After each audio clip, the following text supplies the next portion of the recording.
Hi, thank you for having me. In a sign of how much the far right has regained its confidence since its thrashing in 2008, last month the Texas State Board of Education voted to radically overhaul their social studies curriculum that influences textbook purchases nationwide. Out went Thomas Jefferson, whose deism called into question the piety of the founders. In came Jefferson Davis, who fought for, dubiously, states' rights.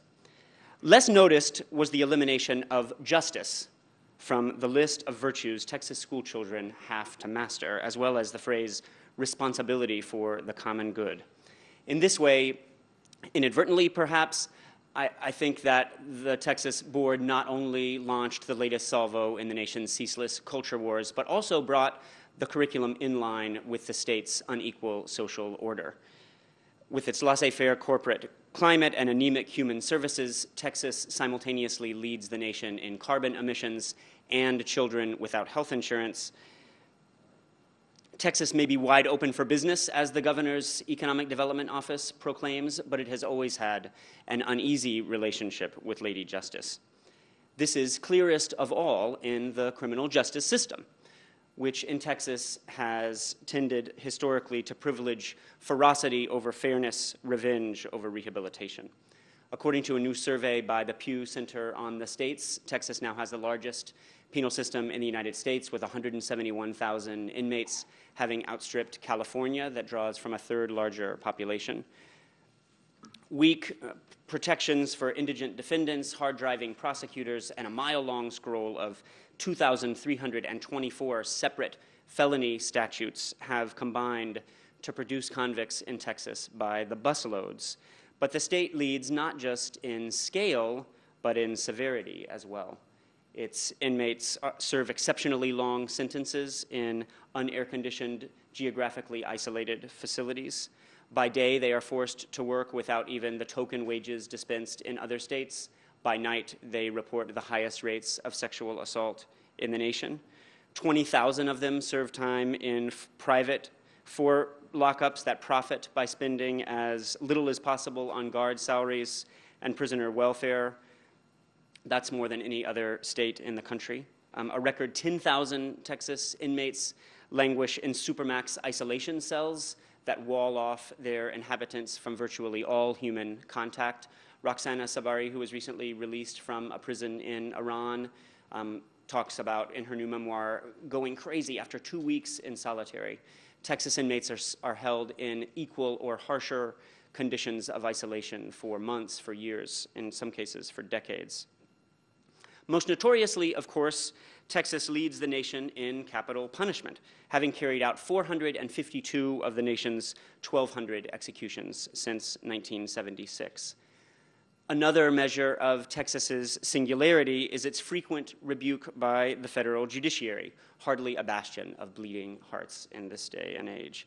In recent years, appellate justices have backhanded the state's hardline elected magistrates for approving the execution of juveniles and the mentally retarded, for refusing to release an inmate who was twice proved innocent by DNA testing, for declining to order a new trial when it was discovered that the DA and the judge had been sleeping together, for allowing a lethal injection to go forward because defense attorneys narrowly missed a 5 p.m. filing deadline.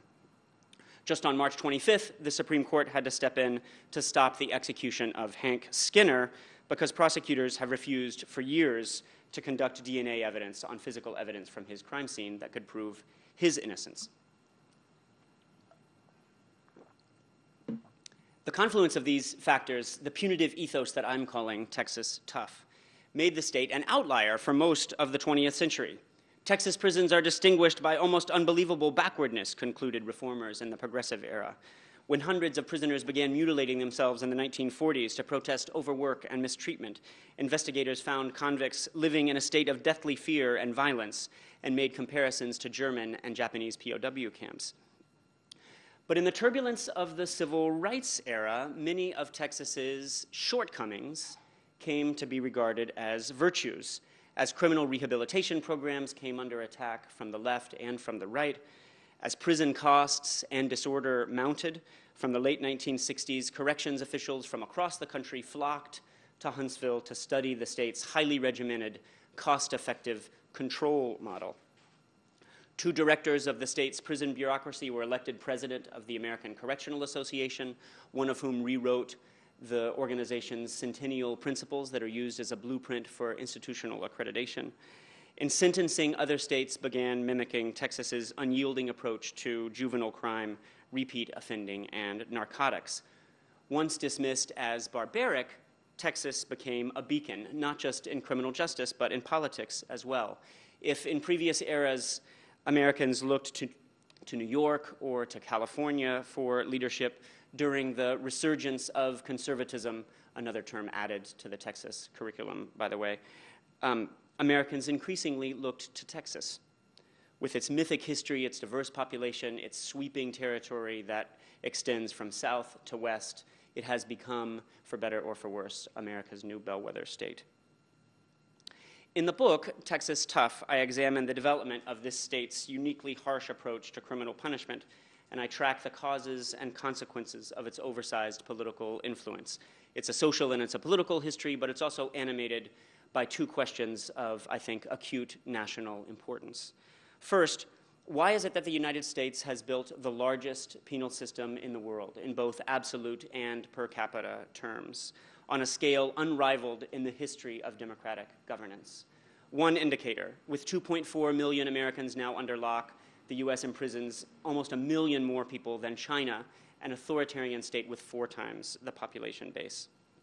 Second, how is it that measures of racial disparity in criminal justice have widened over the past 2 generations? In the middle of the last century, before Montgomery, before the March on Washington, before the Civil Rights Act, African Americans were going to prison at about 4 times the rate of whites. Today, they're going to prison at almost 7 times the rate of whites, almost double. Until recently, social scientists have been curiously reticent on this second question, but they have provided legion answers to the first, to why it is the U.S. has built such a massive and exceptional prison system. Law and order conservatives have defended the expansion of incarceration as a reasoned and effective response to elevated post-war crime rates, but they have failed to explain why other countries, notably Canada, successfully lowered crime with no comparable prison buildup. In fact, New York is another case study against Texas. Crime has dropped in New York much more precipitously than it has in Texas, and although the prison system has grown dramatically in New York, it hasn't grown with the same steepness or severity as it has in Texas, not even close, actually. Political economists tend to blame deunionization or restructuring of the bottom of the labor market from which most prisoners hail, or they point to the emergence of what they call a self-sustaining prison industrial complex, akin to the military-industrial complex that President Eisenhower warned against. But here again, they have difficulty explaining America's exceptionally punitive response to the unexceptional forces of corporate globalization, and even more difficulty, frankly, proving that for-profit punishment companies have had a significantly causative effect across multiple jurisdictions.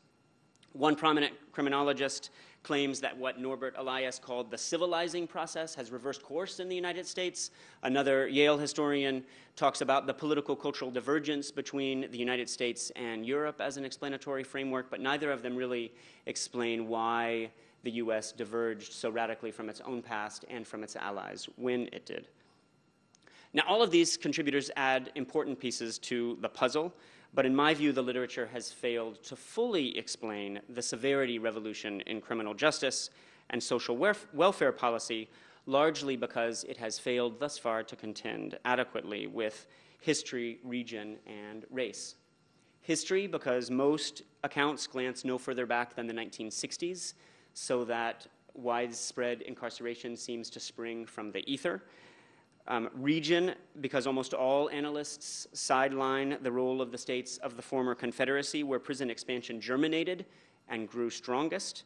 And race, because while everyone agrees that it is an important variable, relatively few have drawn upon the deeply entwined histories of criminal justice and racial subjugation as a way to make sense of the present, with some new exceptions by work by Michelle Alexander and Loie Wacant and some others.